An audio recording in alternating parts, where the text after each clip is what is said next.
So what do you expect me to say? Let's get him! I know you feel this way. Coming after you. What's up, Internet? My name is BlackLightAttack, and today I have for you an NU battle against a fella called Saowhit or Uchiha 411.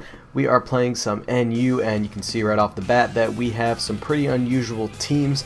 I am anticipating him to lead off with probably his Tauros, maybe his Butterfree, maybe his Raichu. I personally have a Raichu set that I really like, but I go for the Bastiodon lead either way, my Stonewall Jackson, because I figure he can take on pretty much any threat quite well because he's Stonewall Jackson, and he's going to lead off with his Musharna.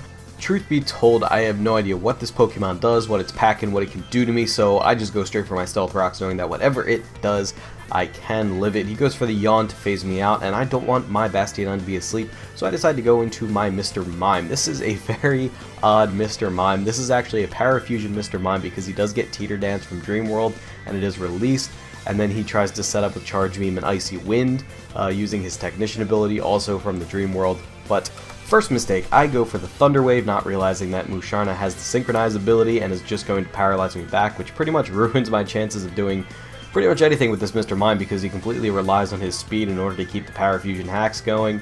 And he's just going to Shadow Ball me to finish me off because Mr. Mime, even though he does have a pretty sweet special defense stat, he has absolutely no HP. He's got like a negative 58 base HP stat. He's the absolute worst. I'm thinking, this is like the second time I've used this set, I'm thinking that that set's not going to work because he's just too squishy to pull it off. So I go into my Choice Banded Bayonet. Yes, I did say that correctly. That is a Choice Banded Bayonet. Bayonet has a really impressive attack stat, and boosted by a Choice Band, it's going to be even more impressive. And the fact that he only has about, I think it's a base 65 speed, means that I don't think he's going to outpace too many things with a Choice Scarf. And even though he's got a nice attack stat, in my opinion, is not good enough to use with a Choice Scarf, so I don't bother with the Choice Scarf on this guy. Instead, I decide to use Predictions and Priority to utilize a Choice Band set. I think it's pretty good. I also carry the Trick in case somebody decides to send out a special attacker, and then I can just trick a Choice Band onto them, which they don't want, or maybe like a Wall who doesn't use physical attacks. Trick is kind of a filler move, but this guy carries Shadow Claw, Shadow Sneak, and Sucker Punch, just a ton of priority on this guy, and he hits really hard. If you're wondering why he's named Joko, Joko is short and the nickname for Jonathan Colton, who wrote a song called Creepy Doll, and as we all know, Bayonet is nothing if not a creepy doll.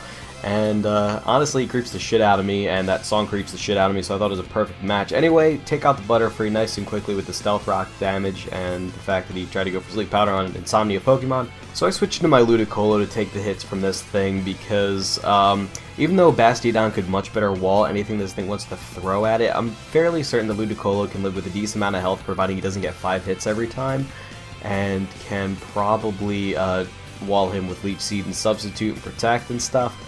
This is actually, I swapped out my Rain Dance for Protect on this guy, but unfortunately he gets 5 hits. It was kind of a gamble, but I'm not too worried about it. There's a very specific reason I didn't send in Bastion on why I need him at full health. I figure he's going to go for another Tail Slap just to finish the job.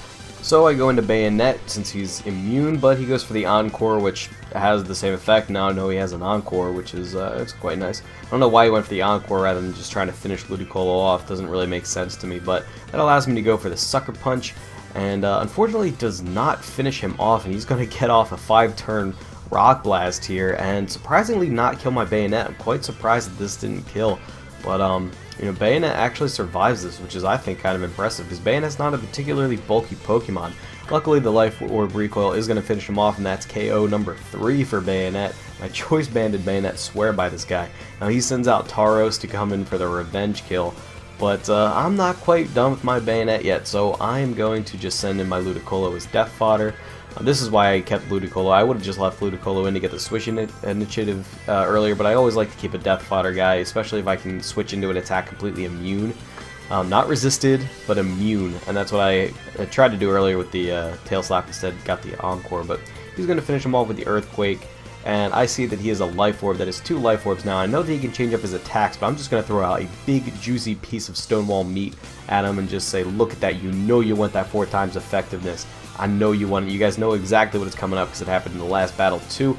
I bait the Earthquake and just go straight for the Metal Burst because once again I am afraid of Tauros. It is just a very deadly Pokemon. And that is why I wanted to keep my Sturdy intact, just in case he was a Choice Band variant. Actually, I thought it would have activated my Sturdy, or at least come close either way, but that left me with a quarter HP, which says to me he's probably using a Jolly variant with the Life Orb. But anyway, he's going to send in his Jinx, and now I'm pretty certain that this thing can't KO me with anything because I resist both of its stabs. And Bastiodon, even though this is a physical defensive Bastiodon, he does have a pretty impressive special defense stat as well. So I'm going to go straight for the Rock Blast, anticipating that it should at least kill him, or at least deal a hefty amount of damage to him while just trading a good hit. He's going to go for the Substitute. I figured, yes, I used Rock Blast, that's going to blast right through the Substitute and hit him anyway, but unfortunately it misses. Now here, in my opinion, is a mistake, because he knows I have the Rock Blast, and he's going to nasty plot behind the Substitute, but I can just break it.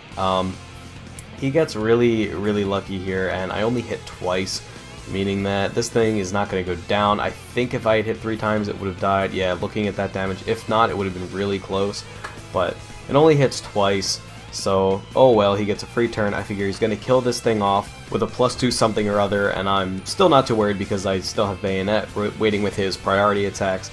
But he goes for the lovely Kiss, which I thought was weird. I guess he wanted to try to get some more nasty plots set up, which again still wouldn't have helped because of Bayonet. Luckily it misses, which kind of gets me back for the mishacks on my Rock Blast.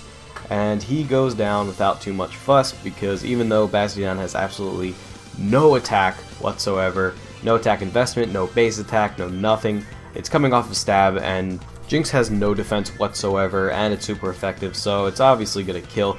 He goes into his last Mon, which is a Raichu. Now, I assume this thing is actually Choice Spect, not off the bat, but after seeing that he just goes straight for the Thunderbolt and not try to set up or anything, I actually predict that he's going to just try to kill off Stonewall Jackson, and I just go for the Metal Burst, expecting this to be GG. Surprisingly, he does hang on. Now, I assume this thing is Choice Specs because he goes for another Thunderbolt here to finish me off. I'm not seeing any Life Orb recoil damage.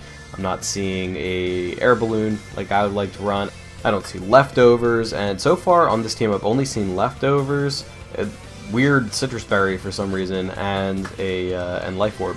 So I assume that this thing has to be his choice user, and either way, just go right in for Bayonet to get the Shadow Sneak and get the kill, and that is 4 KOs for Bayonet and 2 for Bastiodon. What a beast. Stonewall Jackson, Joko, and Stonewall Jackson carrying this game.